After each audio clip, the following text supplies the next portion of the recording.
Hello everyone, this is Anita, your maths teacher. Here I am with the video of exercise 13.1. I hope कि आप सभी ने introduction video देख ली होगी इस चैप्टर की। जिन्होंने इंट्रोडक्शन वीडियो नहीं देखी है वो उसे भी देख लें। और अगर आपने अब तक मेरे चैनल को सब्सक्राइब नहीं किया तो चैनल को भी सब्सक्राइब कर लें, बेल आइकन को दबाना ना भूलें। इससे आपके पास मेरे वीडियोस सबसे पहले ही पहुंचेंगे। Number first question, following are the car parking charges near a railway station up to this. मतलब एक रेलवे स्टेशन पे कार पार्किंग के चार्जेस गिवन है कि अगर हम 4 आवर्स के लिए कार पार्क करते हैं तो कितने रुपीज़ चार्जेस सकते हैं, 60। 8 आवर्स के लिए 100, 12 आवर्स के लिए 140 और 24 आवर्स के लिए 180। Check if the parking charges are in direct proportional to parking time. अब जो पार्किंग चार्जेस है वो पार्किंग टाइम के साथ डायरेक्ट प्रोपोर्शन में हैं या नहीं, ये चेक करो। आपको पता है डायरेक्ट प्रोपोर्शन में कब होंगे, जब x/y क्या होगा, कांस्टेंट। मीन्स x/y चारों के लिए जो रेशियो है वो क्या आएगा, सेम। तो डायरेक्ट में होंगे, अदरवाइज नहीं। Let's come to solution. आपको गिवन है टाइम और चार्जेस। देखने से तो हमें दिख रहा है कि टाइम बढ़ रहा है, चार्जेस भी बढ़ रहे हैं ना, लेकिन कितने रेशियो में बढ़ रहे हैं, क्या रेशियो सेम है या नहीं, तो वो चेक करेंगे हम कैसे। If they are in direct proportion then x/y is equal to constant. अगर वो डायरेक्ट प्रोपोर्शन में है तो x/y क्या होगा हमारा, कांस्टेंट, सेम आएगा सबके लिए। तो लेट्स चेक। x/y 4/60, 8/100, 12/140, 24/180। 4 1 जा, हम 4 के टेबल से काटेंगे 15 आ जाएगा। 4 2 जा 52 जा 100, 2 2 जा 4, 25 2 जा 50, 6 2 जा 12, 72 जा 140, 3 2 जा 35 2 जा। यहाँ से भी आप 4 के टेबल पर काटा, 6 4 जा 24, 45 4 जा 180, 3 2 जा 6, 3 से इसको 3 के टेबल पर काटेंगे 15। अब आप देख रहे हैं यहाँ रेशियो डिफरेंट है, 1/15, 2/25, 3/35, 2/15। क्या रेशियो सेम आया, नहीं ना। So x/y is not equal to constant, same नहीं आया। Therefore they are not in direct proportion. Clear. तो डायरेक्ट प्रोपोर्शन के लिए रेशियो क्या होना चाहिए, सेम। सिर्फ ये देख के कि हाँ ये इंक्रीज हो रहा है ये भी इंक्रीज हो रहा है, हम नहीं बता सकते कि डायरेक्ट में है या नहीं। Clear. Now let's come to question number second. A mixture of paint is prepared by mixing 1 part of red pigments with 8 parts of base। हमें एक पेंट के लिए मिक्सचर तैयार करना है। अगर हम रेड पिगमेंट का, रेड कलर का 1 पार्ट लेते हैं तो बाकी बेस के 8 पार्ट्स हैं। In the following table find the parts of base that need to be added। ये वैल्यूज फाइंड करनी है। आपको पता है सभी के लिए x/y का रेशियो क्या होगा, सेम। क्योंकि देखो अब सेम कलर बनाना है, अगर हम रेड बढ़ा रहे हैं तो हमें बेस भी ज़्यादा करना पड़ेगा, रेड को और ज़्यादा करेंगे बेस को और ज़्यादा, तो दोनों चीज़ें हमें बढ़ानी पड़ेंगी सेम। तो इसलिए जब दोनों बढ़ेंगे तो कौन सा रेशियो होगा, डायरेक्ट प्रोपोर्शन होगा। तो अब देखो कैसे करेंगे। Parts of red pigment given है, पार्ट्स ऑफ बेस जो हमें फिलअप्स थे वो हमने x1 x2 x3 x4 suppose कर लिए। अब हमें पता है कि रेड पिगमेंट बढ़ेगा तो बेस भी बढ़ेगा, so they are in direct proportion. और डायरेक्ट प्रोपोर्शन में तो x/y क्या होगा, कांस्टेंट। तो देखो x/y कांस्टेंट का मतलब x/y 1/8, यहाँ से भी 4/x, दोनों क्या होंगे, सेम होंगे। तो अब देख लो 1/8 is equal to 4/x, cross multiply करेंगे, x1 की वैल्यू कितनी आ जाएगी 32। अब यही 1/8 इसके भी बराबर होगा 7/x2 के। क्रॉस मल्टीप्लाई करके x2 की वैल्यू कितनी आएगी 56। और यही 1/8 इसके भी बराबर होगा, क्योंकि सारा ही रेशियो क्या होता है सेम। तो 1/8 किसके इक्वल हो जाएगा 12/x3। क्रॉस मल्टीप्लाई करेंगे x3 की वैल्यू कितनी आ जाएगी 96। ऐसे 1/8 इसके भी इक्वल होगा x4 इज इक्वल टू 28/160। आप इसको ऐसे निकाल कर और ऐसे भी निकाल सकते हैं। x1 तो देखो सेम ही आएगा, चाहे इस मेथड से करो चाहे इससे, x1 तो ऐसे ही आएगा। x2 के लिए जरूरी नहीं आप 1/8 लो, आप इन दोनों में भी रेशियो ले सकते हैं तो भी x2 फाइंड कर सकते हैं। कैसे 4/x1 और 7/x2, इनका भी तो रेशियो क्या होगा सेम, क्योंकि डायरेक्ट में सारा ही रेशियो क्या होता है सेम। तो 4/x1 की वैल्यू 32, 7/x2, 4 1 जा 4 8 जा 32।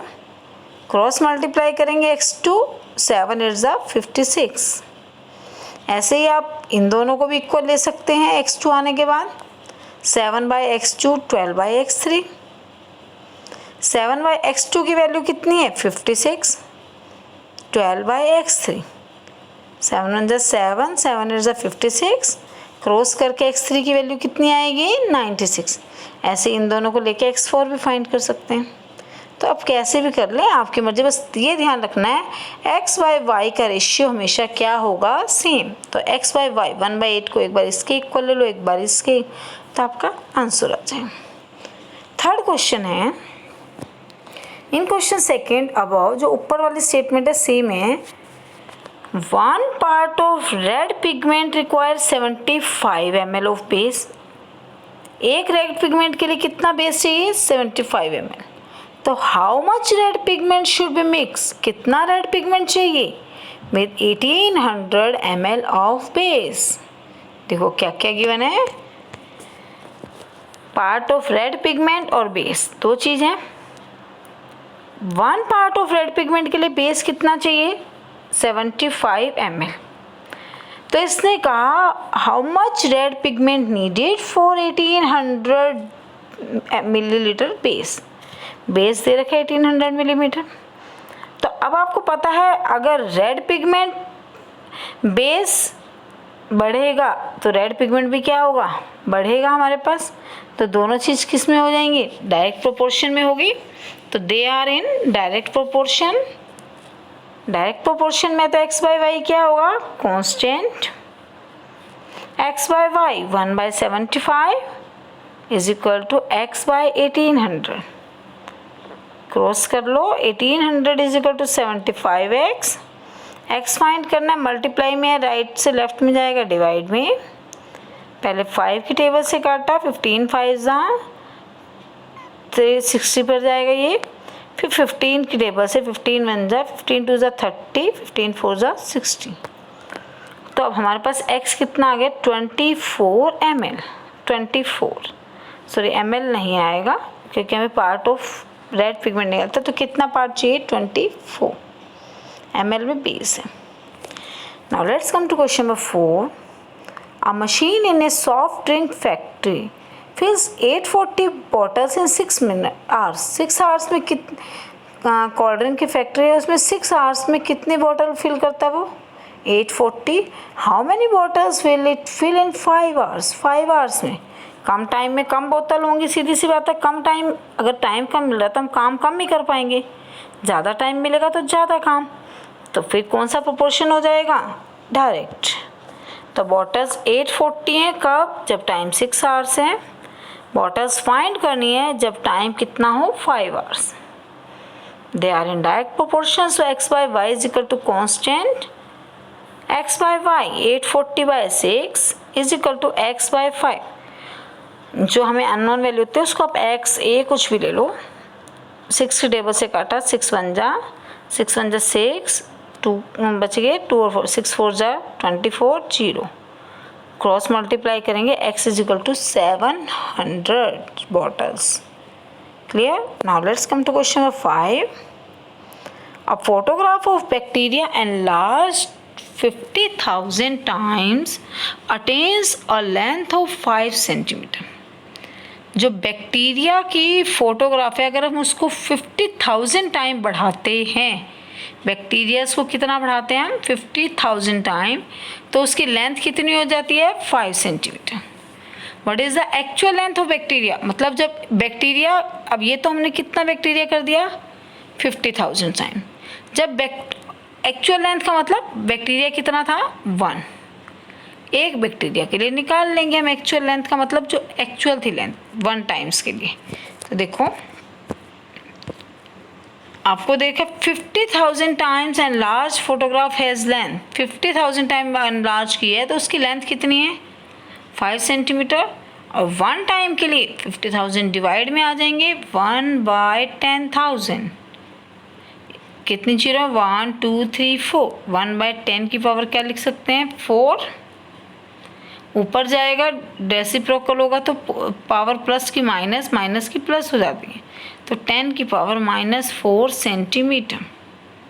ये तो था फर्स्ट पार्ट। सेकेंड पार्ट में इसने बोला if the photograph is enlarge 20,000 times only what would be it's enlarge length.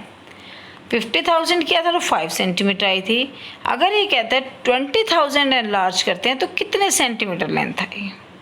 देखो कैसे, एनलार्ज फोटोग्राफ है और लेंथ है, अगर फोटोग्राफ को 50,000 टाइम एनलार्ज किया तो लेंथ कितनी आई 5 सेंटीमीटर। इसने कहा अगर फोटोग्राफ को 20,000 टाइम एनलार्ज करेंगे तो कितनी आएगी, सपोज कर लिया क्या आएगा x, सीधी सी बात है, अगर एनलार्ज बढ़ेगा तो लेंथ भी बढ़ेगी, एनलार्ज कम होगा तो लेंथ भी कम होगी, तो they are in direct proportion. So x/y is equal to constant x/y 50,000/5 is equal to 20,000/x, 5 1 जा 5, 5 से इसको काटेंगे 10,000, तो 10,000x is equal to 20,000। x की वैल्यू निकालने 10,000 मल्टीप्लाई में डिवाइड में जाएंगे, जीरोस कट जाएंगे, then x is equal to 2 centimetre. Clear? Thank you for listening.